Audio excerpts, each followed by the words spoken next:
আল্লাহ নবী বলেন, সাহাবীরা, নারীদেরকে যেহেতু মজবুত এবং বাঁকা হাড় দিয়ে তৈরি করা হয়েছে, এই বাঁকা হাড়কে মেরে সোজা করতে পারবে না।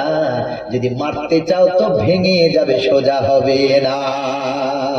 আল্লাহ নবী বলেন, ফাইন্নাহা তুকিমুহু কাসারাহু। ও আমার সাহাবীরা, এই বাঁকা হাড়কে যদি মেরে সোজা করতে চাও, স্ত্রী নামাজ পড়ে না, যদি মারো ওই স্ত্রী নামাজি হবে না। স্ত্রী এমন করে বেলাইনে চলে গেছে, কোনা করে পাপ করে, যদি মেরে সোজা করতে চাও তো স্ত্রী সোজা হবে না, আরো অন্য লাইনে চলে যাবে, সংসারটা শেষ হয়ে যাবে। স্ত্রী অন্য লাইনে চলে গেছে, মারা যাবে না। আল্লাহর নবী সাল্লাল্লাহু আলাইহি সাল্লাম বলেন, শোনাবো, বাঁকা হাত ফাইন যাহাবতা তুকিমুহু কাসারতাহু, যদি মেরে সোজা করতে চাও তো ভেঙে যাবে।